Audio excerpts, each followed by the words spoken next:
This channel does not promote any violent, harmful, or illegal activities. All content provided by this channel is meant for an educational purpose only.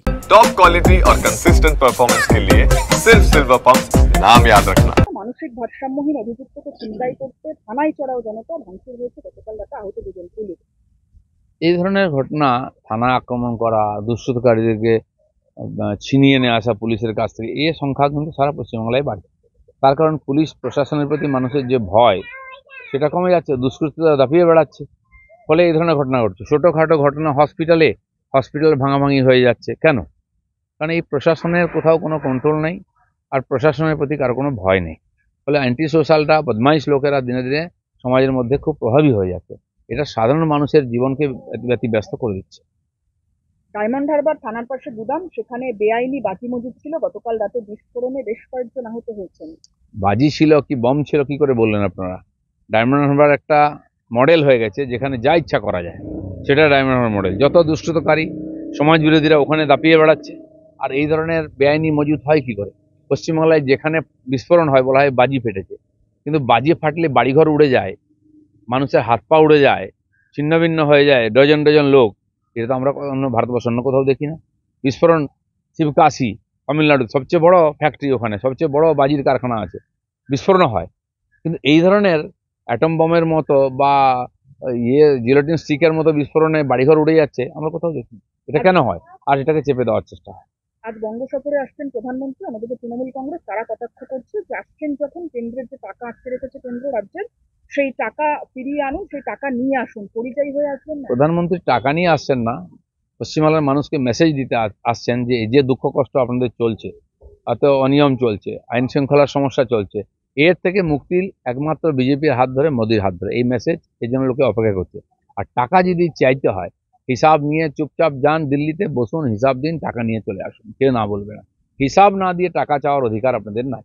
বিকাশ ভবনের সামনে চাকরিহারা শিক্ষক শিক্ষিকা থেকে আরম্ভ করে group তারা প্রত্যেকেই গত 22 দিন ধরে মাটি কামড়ে লড়াই করছেন। আজ মুখ্যমন্ত্রীর দরবারে যাচ্ছেন শিক্ষক শিক্ষিকারা, তারা মুখ্যমন্ত্রীর সঙ্গে দেখা করতে চান। দেখুন, একটা প্রবলেম আসে নতুন, পুরনো প্রবলেমকে আমরা ভুলে যাই, আপনারাও মিডিয়ার লোকেরাও ভুলে যান।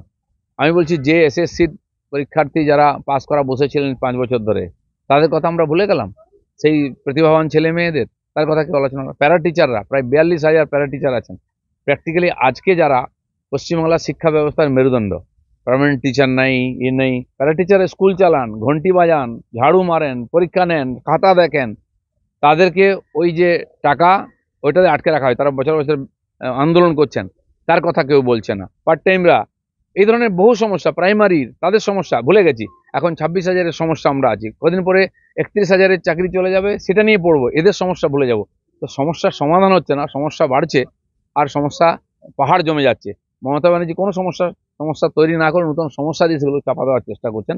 কিন্তু পাবলিক, মিডিয়া বা আমরা যেন ভুলে না যাই, এই সমস্যাটা পশ্চিমবাংলার সমস্যা। আরজিকর মেডিকেল কলেজ আন্দোলনের 3 মুখ, আশফাকুল্লাহ নাইয়া, অনিকেত মাহাতো এবং দেবাশিস হালদার, 1600 জনের মধ্যে বেছে বেছে এই 3 জনকেই পোস্টিং অন্য জায়গায় করা হলো এবং এরা 3 জন সহ ডাক্তাররা আমরা অভিযোগ করছি। দেখুন, আরজিকর যে সমস্যার সমাধান তো হয়নি, দোষীরা সাজাও পায়নি, পীড়িতার মা বাবাও তাতে খুশি নন, সমাজ খুশি নয়, আমরাও খুশি নন। যারা আন্দোলনের নেতৃত্ব দিয়ে বিপদে চালিয়েছিলেন তারা এখন ভিকটিম, লোক বুঝতে পেরেছে ধোঁকা হয়েছে। কিন্তু যে ডাক্তাররা আন্দোলন করেছিলেন তারা আবার সক্রিয় হয়েছেন, আবার আন্দোলন মাথা চাড়া দিচ্ছে, আবার কোর্টে কেস আর হিয়ারিং হচ্ছে। তো টিএমসি ভেবেছিল চাপা দিয়ে দিলাম বোধহয় আর কিছু হবে না, নতুন করে যেহেতু আন্দোলন চাপা পড়ছে, মানুষের ক্ষোভ ফেটে উঠছে, ভয় পাচ্ছেন ওনারা। আর ভয় পেয়ে কী করবেন? যারা নেতৃত্বে আছেন তাদেরকে ভয় দেখাচ্ছেন, তাদেরকে ট্রান্সফার করছেন। এইভাবে কোনো আন্দোলনকে দাবিয়ে রাখা যায় না, বন্ধ রাখা যায় না। আন্দোলন চলছে, ওইটা এবং অন্যান্য আন্দোলন সবই আছে, সময়ের অপেক্ষা, যে কোনো সময় বিস্ফোরণ হতে পারে। যেন ভয়ের চোটে অন্যকে ভয় দেখানো, এই রাজনীতি চলবে না।